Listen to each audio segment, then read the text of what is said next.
Has anyone seen my seam ripper? Is it by the sewing machine? Is it on the table? Does this sound like you or someone you know? Well, I have a project for you.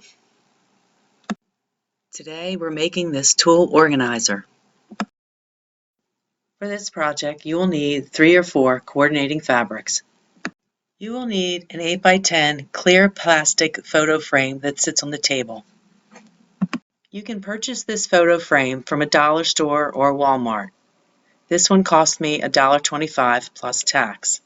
And you will need a piece of cardboard that is cut 8 by 10.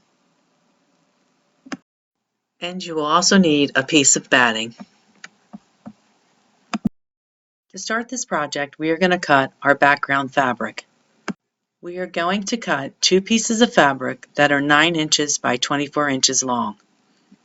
Now that we have selected our background fabric, we are going to start working on the pockets. We are going to put seam binding on the edge of each pocket to make them stand out.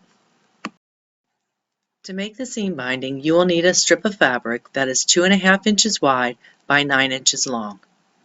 We will be making 4 pockets, so you will need 4 strips of fabric. To prepare our seam binding, we will fold our fabric strips in half lengthwise with wrong sides together, and we will iron them. If you frequently make quilts, you will probably have an abundance of 2.5-inch strips, and you may already have some seam binding in your stash that you could use for this project.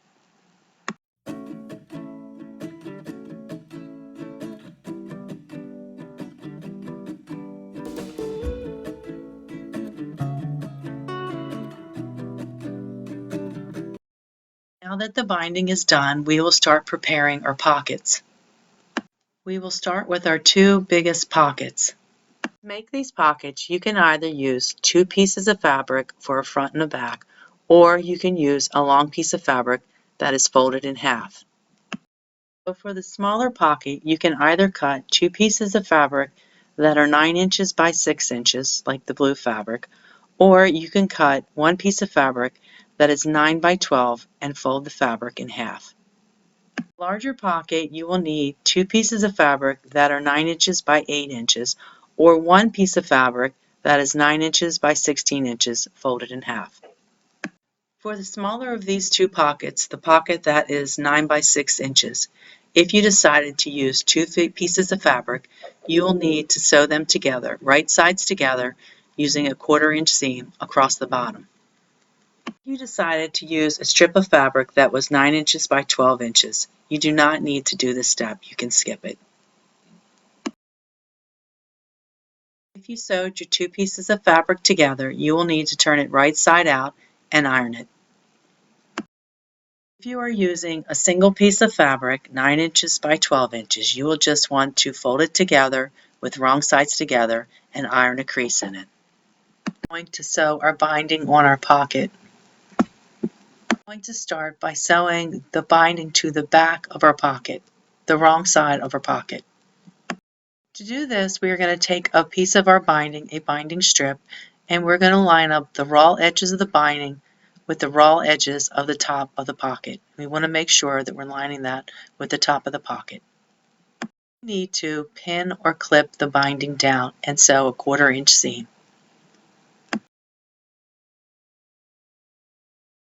If you're using a piece of fabric that you folded for the pocket, you want to line it up so that the fold is the bottom of your pocket and the raw edge will be the top of your pocket.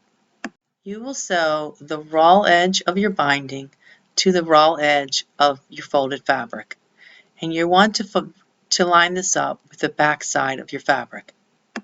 Using a directional fabric, this is going to look strange because the back side of your fabric will be upside down, but that is where you want to start your sewing.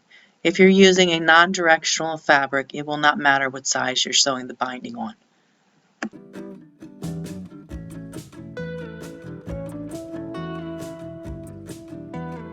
If needed, you will pin or clip your binding to your pocket and you will sew a 1/4-inch seam from the raw edge of the fabric. You've sewn your binding on, you want to iron it, and you want to iron it away from the pocket, up away from the pocket.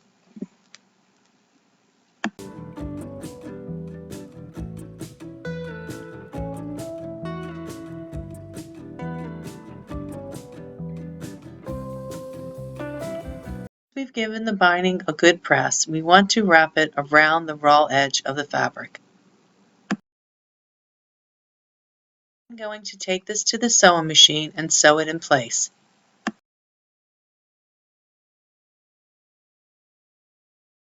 If you're not familiar with putting binding on, you want to wrap the binding around the edge so that it goes right up next to the two pieces of fabric that are the top of your pocket, and there's no gap and there's no rolling of that underneath fabric. The binding should come around and be flush with the edge of the fabric. It really helps to pin or clip the binding in place.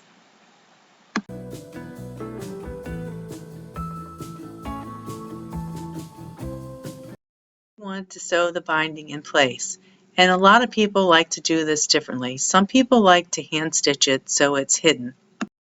I like to machine stitch because it's a lot faster.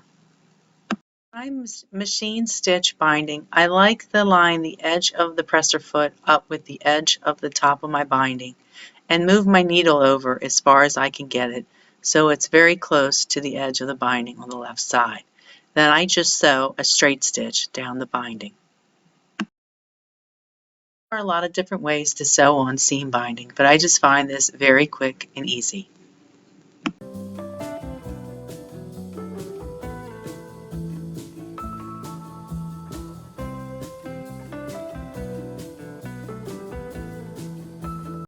We are now going to start working on the large pocket that will go on the front of your organizer. If you cut two pieces of fabric for this large pocket, you do not have to sew the bottom edges together like we did for the small pocket. You can leave the edges raw because we will be covering them later. You'll sew your binding on this large pocket the same as you did for the small pocket, lining up your raw edges and sewing the binding to the back side of your pocket first. Well, we have two more pockets to make for this organizer, a medium pocket and a small pocket. The medium pocket will need to be cut 9 inches by 9 inches, folded in half, and ironed so that the pocket is 9 inches by 4.5 inches. The small pocket for this project, shown in yellow, will be cut 9 inches by 5 inches, folded in half and ironed so that it is 9 inches by 2.5 inches. To finish up these pockets, you will just sew the binding to the wrong side of the pocket, raw edges to raw edges, as we did before with the other pockets.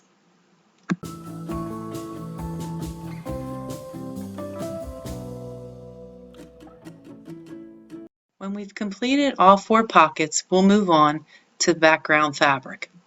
To make the backing for our organizer, we're going to take one piece of that fabric that we cut earlier, the 9 by 24, one piece of that, and one piece of batting that is cut the same size. And we are just going to layer them together. If you want, you can pin or glue them together. We are going to mark the center of this piece of fabric. Once we've marked the center of this backing fabric, we want to take it to the sewing machine and do some type of top stitching to hold the batting to the fabric. It's up to you what you choose to do. You can do straight line stitching or free motion quilting, just something to hold the batting in place. You do not have to stitch to the bottom edges of this fabric because your pockets are going to cover this and it will not show.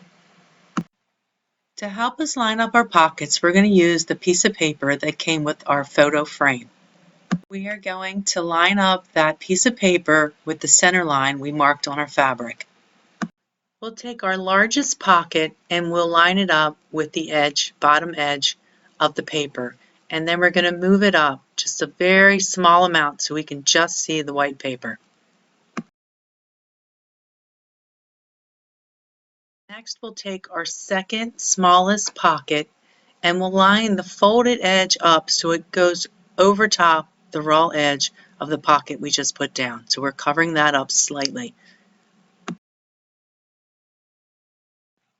Next, we'll put our smallest pocket on top, lining up the bottom edge, folded edge, with the folded edge below.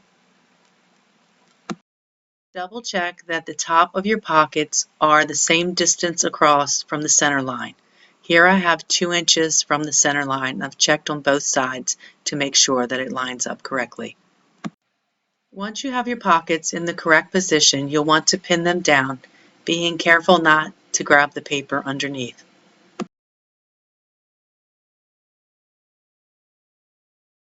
Once you have the pockets in place, you will remove the paper. Once the paper is removed, we can add a few more pins.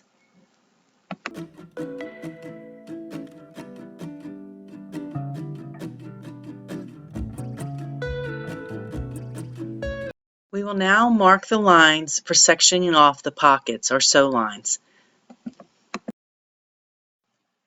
The first line that I'm drawing, I measured over 2 1/4 inch from the raw edge. From that line, I measured over 1 inch and I drew a line.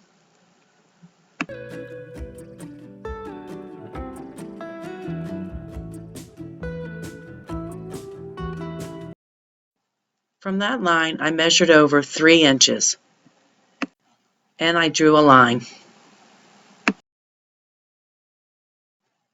Once you have your lines marked, you'll take the panel over to your sewing machine and you'll sew on the marked lines, back stitching at the beginning and the end of each line. Then you will sew across the bottom pocket. We are going to use that same piece of paper from our photo frame to lay out our pocket that will be on the back of our organizer.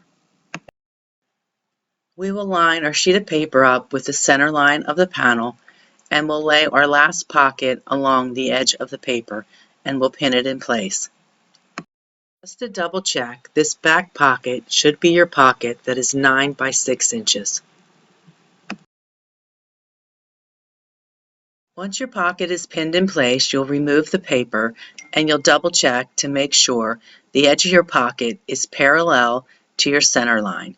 Here mine measures about 4.5 inches on both sides from the center line. We will readjust if we need to and add a few more pins. Once you have the pocket pinned down, you'll take it to the sewing machine and you'll sew across the bottom edge. You can section the back pocket off if you like, but I left it as one big pocket for large items like templates and patterns. We are almost finished this project, but to continue on, we are going to clean up our edges and cut off any batting that is hanging out over the edges.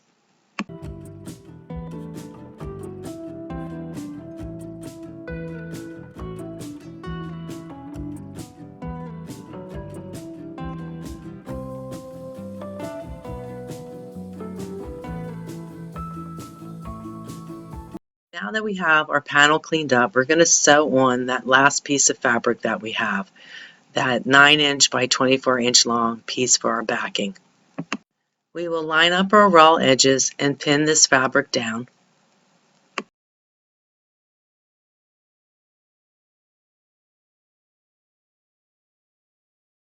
When you're pinning this down, double check to make sure the raw edges of your pockets are laying flat.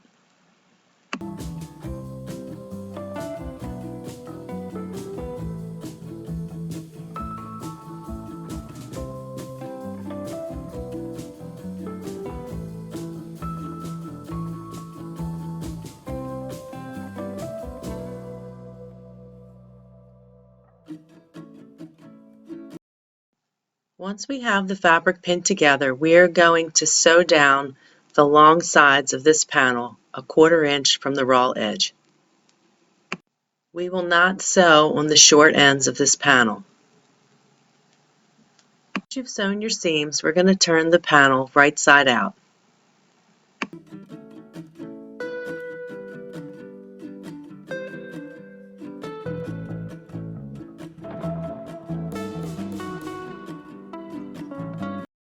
Now that we have our panel turned right side out, we are going to sew, just with a straight stitch, across the panel on that center line that we marked.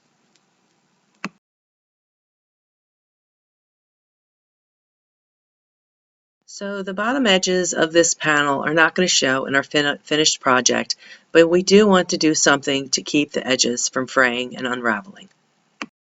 I'm going to use pinking shears to finish the edge and take off just a little bit of the raw edge. If you have a serger, you could definitely use that to finish off the raw edges, or you could use a zigzag stitch if it makes you feel better. But you really don't want to take much fabric off, and you want to leave the pocket open at the end. We have finished our panel, and now we want to put it on our photo frame. To do this, you want to tuck under that raw edge. So you're not going to, like I said, you're not going to see it in the finished project. We're going to tuck it under, and then we're going to slide it over the photo frame. Take your time sliding the panel over your photo frame. You don't want to tear up your batting. It might be a snug fit depending on your seam allowances. To work your panel down over the photo frame, the top of your photo frame should meet up with your center line that you sewed in your panel.